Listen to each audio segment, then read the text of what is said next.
नमस्कार दोस्तों, स्वागत है आपका अपने चैनल लेजेंड टीचिंग में। आज हम बात करेंगे एस्टेट के क्वेश्चन पेपर को सॉल्व करने की कोशिश करेंगे हम 2017 के क्वेश्चन पेपर को, और इसमें हम हिंदी पार्ट जो है उसको सॉल्व करेंगे। तो चलिए देखते हैं। इसमें सबसे पहला प्रश्न है, समास के संदर्भ में असंगत विकल्प को चुनिए। तो इसमें पहला बोलता है, समास में विग्रह वाक्य में प्रयुक्त विभक्ति चिन्ह व अव्यय आदि का लोप करने के उपरांत शेष रहे दोनों पदों के मध्य संधि की जा सकती है। ये बिल्कुल ठीक कथन है। दूसरा है, हिंदी भाषा में समासों का प्रचलन सरल अभिव्यक्ति व भाषिक सौंदर्य की अभिव्यक्ति के निमित्त किया जाता है। ये भी बिल्कुल ठीक है। पदों की प्रधानता व अप्रधानता के आधार पर समास के मुख्य रूप से 6 भेद किए गए हैं। ये आपका जो ऑप्शन है वो गलत है। तो 31 का आंसर नंबर होगा 3। ठीक है। इसके बाद देखते हैं क्वेश्चन नंबर 32 को। इसमें बोलता है, वर्णों की ध्वनिगत विशेषता के संदर्भ में निम्न में से कौन सा युग्म सुमेलित नहीं है? ताड़न जात, ढ़ ढा, ईश स्पष्ट, श श, विवृत, ज झ, ईषद विवृत, य व। तो इसमें जो विवृत है उसमें ज झ दिया हुआ है, जो कि आपका रॉन्ग आंसर है। तो आपका ऑप्शन नंबर 3 जो है वो इसका सही आंसर होगा। इसके बाद आगे बढ़ते हैं। अगला क्वेश्चन पूछता है, वर्णोच्चारण स्थल की दृष्टि से बेमेल को छांटिए। कंठ नासिका ण, कंठ तालु ए, दंतोष्ठ फ, दंत नासिका ण। तो ऐसे अगर हम ण को बोलते हैं तो वो कंठ और नासिका से निकलने वाला वर्ड है। ठीक है, ये बिल्कुल ठीक है। ए जो है, ए बोलते वक्त हमारा कंठ और तालु का उपयोग होता है। ठीक है। फ को बोलते वक्त दांत और होठ जो है उनका उपयोग होता है। ण जो हम बोलते हैं तो दंत और नासिका का उपयोग नहीं होता। तो आपका ऑप्शन नंबर 4 जो है वो रॉन्ग है। इसके आगे बढ़ते हैं क्वेश्चन नंबर 34 की तरफ। उस समासिक पद को छांटिए जो कि दो भिन्न भिन्न भाषाओं के मेल से निर्मित है। तो देखते हैं क्या ऑप्शन है। पहला है आराम गाह, दूसरा है राष्ट्रपिता, तीसरा है स्नान ग्रह, और चौथा है आपका जिलाधीश। तो जो जिलाधीश है ये अलग अलग भाषाओं के मेल से बना है। तो इसका ऑप्शन नंबर 4 जो है वो करेक्ट है। आगे बढ़ते हैं। किस विकल्प में दो उपसर्गों का योग नहीं है? तो इसमें है समाधि, व्याधि, स्वागत या अध्यापक। तो दो उपसर्गों का योग नहीं है, ये बताया है, पूछा है आपसे। तो समाधि में हम देखेंगे। ठीक है। तो समाधि और व्याधि व्य और आ, स्वागत स्व आ, अध्यापक जो है, ठीक है, इसमें दो उपसर्गों का प्रयोग नहीं हुआ है। तो आपका जो अध्यापक है ये इसका सही आंसर होगा। इसमें क्वेश्चन पेपर में पहले से कुछ टिक मार्क किए हुए हैं, कुछ ऑप्शंस लिखे हुए हैं, आप उन पर मत जाइए। जो मैं आपको यहाँ पर बता रही हूँ, ठीक है, वो इसका सही आंसर है, क्योंकि ये क्वेश्चन पेपर मैंने नेट से डाउनलोड किया था, तो मुझे ऐसा ही इसका क्वेश्चन पेपर मिला है। ठीक है। तो ये पहले से इसमें कुछ हैंड राइटिंग में ब्लू कलर में लिखा हुआ है, ब्लू पेन से, तो आप इसको नहीं देखेंगे। आगे बढ़ते हैं। जैसे इसमें यहाँ पर स्वागत पर टिक किया हुआ है, ये रॉन्ग है। ठीक है। आगे बढ़ते हैं। अगला क्वेश्चन, जो आंखों से परे है के लिए कौन सा शब्द सही है? तो दर्शनीय, इंद्रियातीत, अकथनीय या परोक्ष। तो इसका जो सही ऑप्शन होगा वो है परोक्ष। जो आंखों से परे है उसको हम क्या बोलते हैं? परोक्ष। आगे बढ़ते हैं। निम्न विकल्पों में से कौन सा विकल्प गिरि का पर्याय नहीं है? शैलजा, महीधर, नग या अद्रि। तो गिरि का पर्याय नहीं है पूछा है। ठीक है। तो आपका अद्रि गिरि को कहते हैं, नग भी गिरि को कहते हैं, महीधर भी गिरि को कहते हैं। जो शैलजा है वो गिरि का पर्यायवाची शब्द नहीं है। तो ऑप्शन नंबर इसका 1 जो है वो ठीक रहेगा।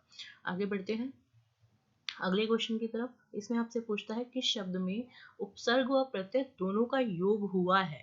ठीक है। तो ऑप्शन देखते हैं। पार्श्विक, पारिवारिक, रासायनिक या काल्पनिक। तो आप ध्यान से देखेंगे, जो ऑप्शन नंबर 2 है इसमें आप परिवार में परिवार में क्या लगाया है, लास्ट में इक इक प्रत्यय लगाया है। ऐसे ही पार्श्विक में इक लगाया है, रासायनिक में इक लगाया है, काल्पनिक में भी इक प्रत्यय लगाया है। तो इक प्रत्यय सब में लगा है। अब देखते हैं उपसर्ग। तो पार्श्विक में उपसर्ग कोई भी इस्तेमाल नहीं हुआ है, ठीक है। रसायन रसायन से पहले कोई उपसर्ग नहीं इस्तेमाल हुआ है, ठीक है। कल्पना में भी पहले, काल्पनिक में भी कुछ भी उपसर्ग इस्तेमाल नहीं हुआ है। तो आपका ऑप्शन बचता है पारिवारिक। पारिवारिक में आपका उपसर्ग और प्रत्यय दोनों का योग हुआ है, तो आपका आंसर नंबर 2 इसका सही होगा। इसके बाद आगे बढ़ते हैं। पोखर का तत्सम रूप है, पोखर का जो तत्सम रूप है वो है आपका पुष्कर। आपका ऑप्शन नंबर 3 इसका करेक्ट आंसर है। इसके बाद है शुद्ध वर्तनी वाला विकल्प चुनिए। तो सौंदर्यता, सुपर्णखा, पिशाचिनी, गार्हस्थ्य।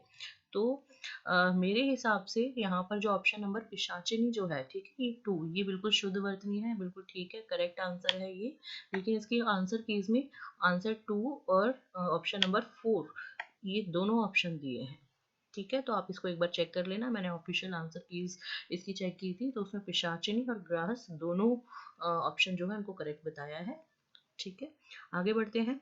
संधि नियमानुसार प्रथम पद के अंतिम वर्ण म का योग क से भ तक किसी वर्ण में होगा तो म अंतिम पद के प्रथम वर्ण का प्रथम वर्ण बनेगा।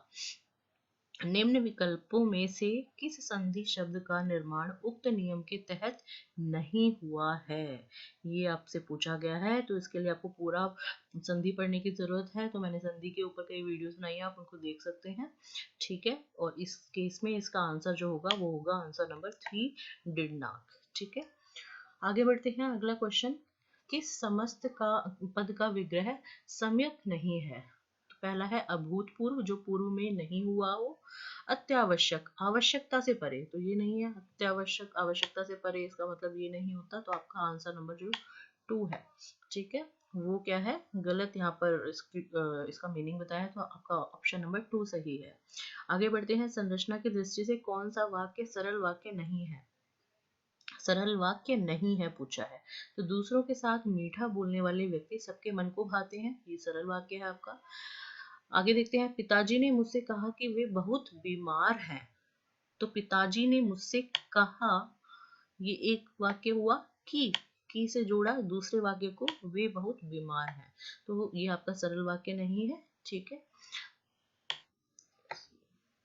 तो आपका ऑप्शन नंबर 2 यहाँ पर सही होता है। आगे बढ़ते हैं। कौन सा शब्द कृतवाचक त्रिच प्रत्यय के योग से निर्मित नहीं है। त्रिच या फिर त, ठीक है, इससे निर्मित नहीं है।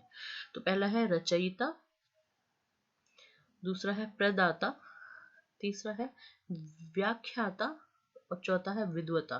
तो विद्वता जो है,